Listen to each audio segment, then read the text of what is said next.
오는 14일 강원특별자치도 뉴욕 도민의 밤 및 강원도립무용단 초청 공연이 펼쳐집니다. 뉴욕시에서 계산대도 태그도 제한도 없는 완전 무료 식료품 매장이 단 4일간 문을 열었습니다.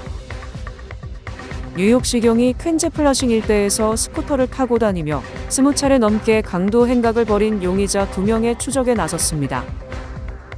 조란 맘다니 뉴욕시장이 2026 북중미 월드컵 기간 동안 뉴욕시 내 무료 버스 시범 운행을 추진 중입니다.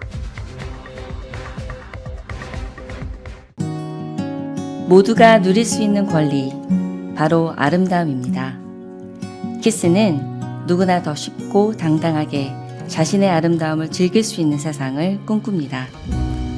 키스는 우리 모두의 미래가 더 아름답게 빛날 수 있도록 최선을 다할 것입니다. 당신의 아름다움의 모든 순간, 키스가 함께합니다.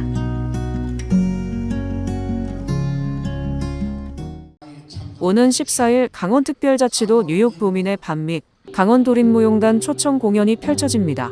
강원특별자치 뉴욕 도민회는 14일 오후 6시 퀸즈 플러싱 소재 코리아 빌리지 디모스 연회장에서 강원특별자치도 뉴욕 도민의 밤 및 강원도립무용단 초청 공연 행사를 개최합니다. 회장 이취임식을 겸한 이번 행사는 그동안 도민회를 이끌어온 김영환 회장의 임식과 함께 이상준 신임 회장 취임을 축하하는 자리로 마련됩니다. 행사에는 뉴욕과 인근 지역의 강원도 출신 동포들과 지역 인사들이 참석해 새로운 도민회 출범을 축하하고 화합의 시간을 가질 예정입니다. 강원도민은 강원도를 사랑하는 사람들, 그리고 강원도에서 태어난 사람들 모두가 강원인이다. 그래서 사실상 많은 회원들을 거느리고 있다고 보면 되겠습니다. 강원도민의 밤에 많은 그 강원도민들이 함께해서 자리를 빛내주면은 거기서 서로 고향의 정을 나눌 수 있는 그런 귀한 시간을 마련하고자 합니다. 특히 이날 행사에는 강원특별자치도 도립무용단이 한국에서 직접 방문해 약 40분 동안 특별 축하 공연을 선보일 예정입니다. 김진미 예술감독은 참석자들에게 고향의 정취와 전통 예술의 감동을 전하는 뜻깊은 무대가 되도록 열심히 준비했다고 했습니다. 이번에 우리 그 도민분들께 보여드릴 작품은 총 5작품이에요. 그래서 뭐 한량무, 그리고 쟁강춤, 그리고 옥호연무라고 그 남녀 듀엣, 그리고 이제 무무검이라는 그 칼을 돌리면서 추는 춤이 있어요. 그리고 소고춤. 이렇게 해서 한 5가지 한 40분 이내의 시간으로 작품을 준비했고요. 각 작품마다 색깔들이 다 있어서 보는 내내 아마 조금 다채로운 그런 강원도의 힘을 느끼실 수 있지 않을까 싶습니다. 도민회는 이날 행사는 강원도민들의 화합과 발전을 다지는 뜻깊은 자리인 만큼 많은 분들의 관심과 참석을 부탁했습니다. 강원 문화의 힘! 뉴욕시에서 계산대도 태그도 제한도 없는 완전 무료 식료품 매장이 단 4일간 문을 열었습니다. 맨해튼 웨스트빌리지에 위치한 뉴욕시 최초의 무료 식료품 매장은 지난 12일 개장해 오는 15일까지 한시적으로 운영됩니다. 암호화폐 회사 폴리마켓이 운영하는 이 매장은 지난 12일 오픈하기 전부터 뉴요커들은 대기하며 많은 인파가 몰렸습니다. 이 매장은 금액 제한 없이 식료품뿐 아니라 생활용품을 제공하고 있습니다. 14일에는 발렌타인스데이를 맞아 무료 꽃과 카드를 제공하며 15일에는 정오부터 오후 3시까지 무료 식료품을 제공합니다. 퀸즈 포레스트 힐스 거주 방문자는 물가가 많이 올라서 무료 식료품 및 생활용품은 생활에 큰 도움이 된다고 말했습니다. 공공식료품점을 공약으로 내건 조란 맘다니 뉴욕시장은 이 매장을 환영하지 못했습니다. 암호화폐 기반 예측 시장 플랫폼인 폴리마켓이 펼친 이 매장은 뉴욕시장에게 일종의 조롱을 섞인 도전장을 던진 것이기 때문입니다. 정부가 세금으로 도매가에 팔 때 자유시장은 무료로 나눠준다는 메시지를 매장 슬로건에 담은 것입니다. 조란 맘다니 뉴욕시장은 자신의 SNS를 통해 가슴 아프다. 당신이 아는 최악의 사람이 아주 옳은 말을 했다라는 냉소적인 제목이 적힌 사진을 게시했습니다. 한편 폴리마켓이라는 암호화폐 기반 예측 시장 플랫폼은 앞으로 이런 일이 일어날까? 에 돈을 거는 플랫폼입니다. 선거 결과, 스포츠 경기, 경제정책 변화 등을 주제로 사람들이 베팅합니다. 맞으면 돈을 벌고 틀리면 잃습니다. 2024년 대선에서 트럼프 당선을 대부분의 여론조사보다 정확하게 예측해 유명해졌습니다. 뉴욕시경이 퀸즈 플러싱 일대에서 스쿠터를 타고 다니며 20차례 넘게 강도 행각을 벌인 용의자 2명 추적에 나섰습니다. 뉴욕시경에 따르면 지난 8일 오후 7시경 한 30대 여성이 플러싱 다운타운을 걷다 스쿠터를 탄 2명의 남성에게 가방을 빼앗겨 약 3,000달러에 해당하는 물건을 도난당했습니다. 이들은 작년 10월부터 최근까지 유사한 방식으로 총 22건의 범행을 저지른 것으로 드러났으며 모두 스쿠터로 피해자 근처에 다가가 가방이나 지갑을 훔쳐 달아나는 수법을 사용했습니다. 경찰이 공개한 CCTV 영상과 사진에 따르면 용의자들은 검은색 스쿠터를 함께 타고 이동하며 헬멧과 마스크로 얼굴을 가린 채 범행을 이어오고 있습니다. 뉴욕시경은 관련 정보를 알고 있는 경우 NYPD 범죄신고 핫라인이나 범죄신고 웹사이트를 통해 제보해달라고 당부했습니다. 조란 맘다니 뉴욕시장이 2026 북중미 월드컵 기간 동안 뉴욕시 내 무료버스 시범 운행을 추진 중입니다. 11일 뉴욕타임스에 따르면 맘다니 시장은 오는 6월 중순부터 7월 중순까지 월드컵 경기가 열리는 5주 동안 뉴욕시의 모든 버스를 무료로 운행할 수 있도록 주지사실에 협조를 요청했습니다. 이번 시범 운행은 맘다니 시장의 핵심 공약이었던 뉴욕시 내 무료버스의 실효성을 입증하고 사회적 관심을 불러일으키려는 시도로 해석됩니다. 월드컵 기간 약 120만 명의 방문객이 뉴욕과 뉴저지 지역을 찾을 것으로 예상되는 가운데 이번 시범 운영이 성공할 경우 캐시 호컬 주지사와 MTA의 반대를 꺾을 강력한 명분이 될 것으로 보입니다. 현재 버스 요금은 연간 210억 달러에 달하는 MTA 운영 예산의 상당 부분을 차지하고 있으며 주정부와 MTA는 모임 승차를 줄여 수익을 회복하는 데 집중하고 있습니다.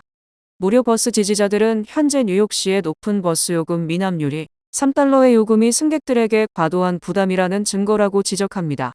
MTA의 자료에 따르면 뉴욕시 버스는 평일 평균 260만 명의 승객을 태우지만 지난 분기 거의 절반이 요금을 내지 않았습니다. 하지만 일부 전문가들은 막대한 예산을 버스 무료화에 반복적으로 지출하기보다 노선 확장이나 서비스 개선에 투입해야 한다고 주장하고 있습니다. 대한민국의 스노보드 신성 최가훈이 설상 종목에서 한국 최초로 동계올림픽 금메달 획득에 쾌거를 이뤘습니다. 최가훈은 12일 리비뇨 스노파크에서 열린 2026 밀라노 코르티나 담페초 동계올림픽 스키 스노보드 여자 하프파이프 결선에서 90.25점을 획득해 한인 2세 클로이 김을 제치고 우승했습니다. 이날 최가훈은 1, 2차 시기에서 잇따라 넘어지며 아쉬움을 샀지만 마지막 3차 시기에서 완벽한 연기로 대역전극을 펼쳤습니다. 강력한 우승 후보였던 한인 2세 클로이 김은 아쉽게 은메달에 그쳤으며 이로써 최가훈은 해당 종목 최연소 금메달 기록까지 경신했습니다. 같은 날 밀라노 아이스스케이팅 아레나에서 열린 쇼트트랙 남자 1000m 결승에선 쇼트트랙 대표팀 막내 임종원이 1분 24초 611의 기록으로 동메달을 땄습니다. 준준결승과 준결승 모두 극적으로 결승에 진출한 그는 결승에서도 최하위를 달리다가 마지막 바퀴에서 2명의 선수를 제치며 옌스 판트바우트, 술룽에 이어 3위로 동메달을 획득해 이번 동계올림픽 한국 대표팀의 첫 쇼트트랙 메달을 안겨줬습니다. 연방법원이 민주당 소속 주지사가 재임 중인 일부 주에 대한 연방공중보건, 보조금 삭감 계획에 제동을 걸었습니다.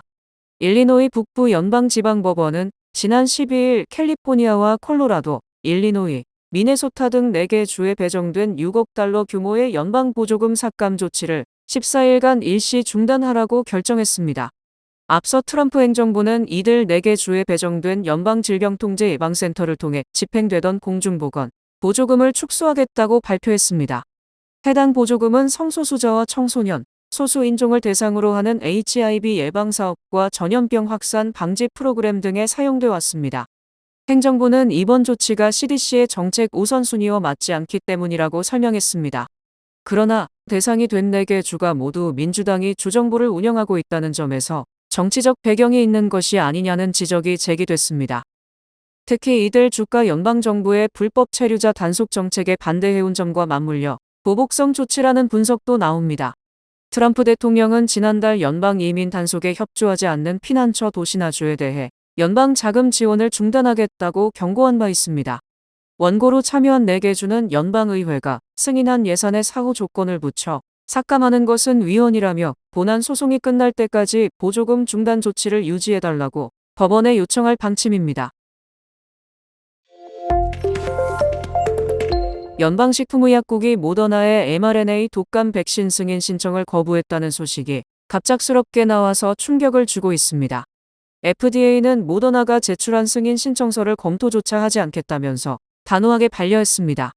FDA가 밝힌 모더나 백신을 반려한 결정적 이유는 모더나에 의해 실시된 임상시험의 비교 대상이 문제입니다. FDA의 공식 입장은 모더나가 임상시험에서 자사 백신과 비교한 기존 백신이 현재 미국 내에서 통용되는 최선의 표준 치료를 제대로 반영하지 못했다는 것입니다. 즉, 더욱 강력한 기존 백신과 비교했어야 한다는 논리입니다. 이 같은 FDA 측의 입장이 나온 것에 대해서 모더나는 당혹해하며 반발하고 있습니다. 모더나 측은 2024년 4월 FDA와 임상 설계 당시 이미 합의된 내용이었고 그 내용을 따라서 완성한 것인데 그동안 아무런 문제가 없다가 갑자기 태도를 바꾼 점도 상식적으로 이해하기 어려운 부분이라고 지적했습니다. 이처럼 FDA가 임상시험을 문제 삼으며 급선회한 것은 도널드 트럼프 행정부의 mRNA 회의론 등의 보건 정책 변화 때문입니다. 이번 결정은 로버트 F. 케네디 주니어 장관이 이끄는 보건복지부 체제하에서 강화된 백신 규제 기조를 적극적으로 반영하는 것이라는 분석이 지배적입니다. 모더나는 이번 결정에 대해 안전성이나 효능의 문제가 아니며 행정적 절차상의 이견일 뿐이라고 선을 긋기도 했습니다. 모더나는 이번 발표가 나온 직후 FDA와 긴급회의를 요청했지만 재임상 절차 관련에 필요할 경우 미국 내 출시는 수년 뒤로 밀릴 수 있습니다. 전문직 취업 비자 제도를 전면 폐지하는 법안이 연방의회에 발의되면서 외국 인력 활용이 미국인 일자리와 청년층 취업 기회를 잠식하고 있다는 논란이 다시 불붙고 있습니다. 공화당 소속 그렉 스튜브 연방 하원의원은 지난 9일 H-1B 제도를 아예 없애는 내용을 담은 외국인 노동 착취 면제 종료법을 발의했습니다. 이 법안은 이민국적법을 개정해 H-1B 비자 프로그램 자체를 종료하는 것을 골자로 합니다. 스튜브 의원은 성명을 통해 외국 인력을 미국 시민의 복지와 번영보다 우선시하는 것은 미국의 가치와 국가 이익을 훼손한다며 취업비자 제도는 미국의 노동자와 청년층을 밀어내고 기업과 외국 경쟁자에게만 혜택을 주고 있다고 주장했습니다. 그는 또 미국의 아이들에게 돌아가야 할 기회를 비시민권자에게 넘기는 동안은 아메리칸 드림은 지칠 수밖에 없다며 법안 발의 배경을 설명했습니다. 스튜브 의원은 외국인 의사 유입으로 1만 명이 넘는 미국인 의대 졸업생이 레지던트 과정에 들어가지 못했고 2025년에는 마이크로소프트가 H-1B 비자 9,000건 이상을 승인받은 이후 1만 6천 명 이상의 직원이 일자리를 잃었다고 주장했습니다. 의원실에 따르면 현재 H-1B 비자 수혜자의 80% 이상이 인도 또는 중국 국적자로 상대적으로 젊은 노동자에게 우선권이 주어지고 있다는 점도 문제로 지적됐습니다. 연방학자금 대출자들의 불만 건수가 사상 최고치를 기록했습니다. 연방소비자금융보호청은 지난 회계연도에 접수된 학자금 대출 관련 불만은 1만 8,400건을 넘어섰으며 이는 전년 대비 36% 증가한 수치라며 각 회계연도 기준 학자금 대출 관련 불만 건수로는 최고치라고 밝혔습니다. CNBC가 CFPB의 보고서 내용을 분석한 결과 5,017건의 표본 중 대출자들이 가장 많이 제기한 불만은 상환 문제로 전체의 24%를 차지했으며 이어 크레딧 보고 문제가 15%, 행정 절차 문제 14%, PSLF 적체 9% 순이었습니다. 또한 CNBC는 최근 법원에 제출된 서류에 따르면 80만 명 이상의 대출자가 발의된 행정부의 학자금 탕감 신청 및 월 납부액을 낮추는 저렴한 상환 프로그램 승인을 기다리고 있다며 특히 PSLF의 경우 83,370건이 아직 처리되지 않고 있다고 전했습니다. 보고서를 둘러싼 논란도 제기됐습니다. 이번 보고서는 트럼프 행정부가 지난 1월 발표한 것이지만 대출자들이 제출한 불만 사항의 구체적 내용 등이 일부 누락됐다는 지적이 나왔습니다. CNBC는 또 적체 현상 심화의 배경으로 트럼프 행정부가 지난해 3월 교육부 인력의 약 절반을 감축한 점을 지목했으며 당시 해고된 직원들 가운데 상당수가 학자금 지원 업무를 담당했던 인력으로 알려졌습니다. 사회관계망 서비스가 청소년을 중독시킨다는 주장이 제기된 가운데 인스타그램 최고 경영자가 SNS에 중독될 수 없다고 주장했습니다. 애덤 모셀이 인스타그램 CEO는 지난 11일 캘리포니아주 LA 카운티 1심주 법원에 증인으로 출석해 임상적인 중독과 문제가 있는 사용이라는 용어를 구분하는 것이 중요하다며 이같이 밝혔습니다. 이어 나도 밤늦게까지 넷플릭스 시리즈를 보면서 넷플릭스에 중독됐다고 말한 적이 있지만 이는 임상적 중독과는 다르다고 덧붙였습니다. 흔히 말하는 약물 및 알코올, 도박 중독 등 의학적 치료가 필요한 중독 개념과는 다르다는 설명입니다. 기업이 의도적으로 중독을 유발한다는 지적에 대해서도 모세리 CEO는 인스타그램에서 더 많은 시간을 쓰면 기분이 좋은 사람들이 있고 그런 일은 분명 일어난다면서도 회사에 도움이 되는 것도 아니고 의도한 바도 아니라고 선을 그었습니다. 사용자의 얼굴을 다르게 보여주는 뷰티 필터 기능이 성형수술을 조장한다는 주장에 대해서는 안전과 표현의 자유 사이에는 언제나 상충하는 부분이 있다며 검열을 최소화하면서도 가능한 한 안전하게 만들려고 노력 중이라고 말했습니다. 이 소송은 20세 여성 케일리 GM이 어린 시절 SNS 중독으로 인해 불안과 우울증, 신체장애 등을 겪었다며 IT 기업의 책임을 물으면서 지난 9일 처음 열렸습니다. 케일리는 6살에 유튜브를 쓰기 시작했고 11살에 인스타그램에 가입했으며 이후 스냅챗, 틱톡 등을 사용했다며 SNS가 어린이들에게 중독을 유발한다고 주장했습니다. 마크 저커버그 메타 창업자는 오는 18일에 출석할 예정이며 닐 모한 유튜브 CEO도 추후 출석할 예정입니다. 휴머노이드 등장에 이어 자율주행 기술까지 빠르게 고도화되며 운수화물 업계에서도 노동시장 재편이 빠르게 진행될 것이라는 분석이 나왔습니다. 지난 1일을 기준으로 국제노동기구에 따르면 전 세계 운송업 종사자는 1억 6,320만 명에 달합니다.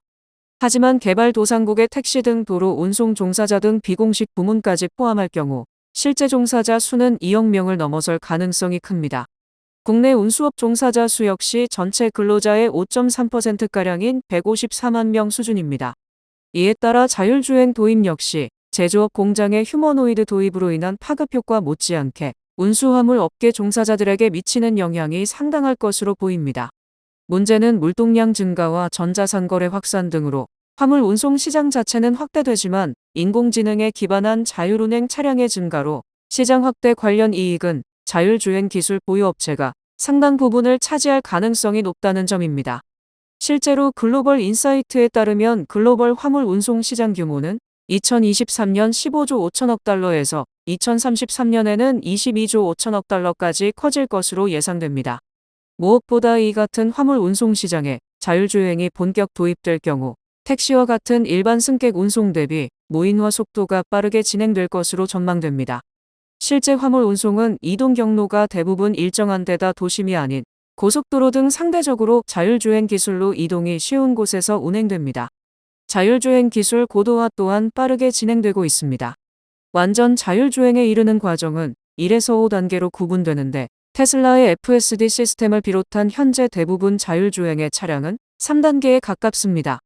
특정 지역에서 완전 무인 운행이 가능한 4단계 기술 개발 또한 구글 웨이모 등을 중심으로 급격히 고도화되고 있습니다. 여기에 항공과 해운 운행에도 자율주행 기술이 도입되며 관련 인력을 빠르게 대체할 것으로 전망됩니다. 말띠해를 맞아 뱅크 오브 오프가 붉은 말의 행운을 드립니다. 지금 가까운 뱅크 오브 오프 지점에서 만나보세요. 이 프로그램은 대형은행의 든든함과 로컬뱅크의 세심함으로 함께하는 뱅크 오브 오프 제공입니다. 주요 단신 전해드립니다. 뉴욕주 차량국이 대규모 전산 시스템 업그레이드를 위해 13일 오후 2시부터 18일 오전까지 모든 대면 및 온라인 전화 서비스를 일시 중단했습니다. 연방 고위 공직자의 재산 공개 금액 구간을 상향 및 세분화하는 내용의 재산 공개 현대화법이 민주당 의원들에 의해 발의됐습니다. NBC 방송이 여론조사업체 서베이몽키에 의뢰해 지난달 27일부터 지난 6일까지 18세 이상 미국 성인 약 2만 2천 명을 조사한 결과 트럼프 행정부의 이민 정책에 반대한다는 응답이 60%인 것으로 나타났습니다. 뉴저지 거주 학생이 준해 공립대에 진학할 경우 입학 시 수업료를 졸업할 때까지 4년간 동결하는 법안이 주상원에서 논의 중입니다. 연방노동부의 발표에 따르면 지난주 신규 실업수당 청구 건수는 22만 7천 건으로 한 주 전보다 5천 건 감소해 안정세를 보였다고 밝혔습니다. 미국 연방 하원이 11일 도널드 트럼프 대통령의 대캐나다 관세를 가능하게 한 국가 비상사태 선언 강제 종료 공동 결의안을 가결했습니다. 쿠팡의 미국 투자사 3곳이 개인정보 유출 사고 이후 한국 정부와 국회의 압박으로 손해를 입었다며 국제투자 분쟁에 합류하겠다는 뜻을 밝혔습니다. 맥주 판매 부진이 이어지고 있는 가운데 하이네켄이 생산성 제고를 위해 앞으로 2년간 전체 직원 8만 7천 명 중 7%에 해당하는 규모인 5천에서 6천 명의 감원을 실시할 계획이라고 밝혔습니다. 날씨 전해드립니다. 토요일인 내일은 흐리고 눈발이 날리겠습니다. 낮 최고 기온은 45도, 최저 기온은 31도입니다. 해 뜨는 시간은 6시 52분, 해 지는 시간은 5시 29분입니다. 이상으로 주간 날씨와 세계 날씨 전해드립니다.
(2026) 강원특별자치도 뉴욕도민회관 및 회장 이취임식이 14일 토요일 오후 6시 플러싱 디모스 매너에서 개최됩니다.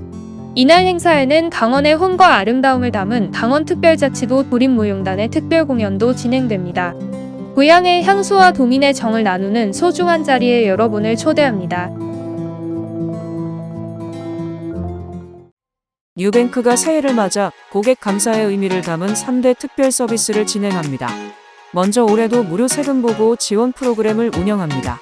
저소득층과 시니어 등을 대상으로 무료 세금 보고를 도와주는 것이 핵심입니다. 두 번째로 설 명절 한국 무료 송금 서비스를 제공합니다. 뉴뱅크 계좌를 보유한 개인 고객은 최대 3,000달러까지 무료 송금할 수 있습니다. 세 번째로 목돈 마련을 원하는 고객을 위해 1년 만기 고정금리 4.75%의 적금 상품을 제공하고 있습니다. 이상으로 2월 13일 금요일 TKC 뉴스데스크 여기서 마치겠습니다. 시청해주신 여러분 고맙습니다.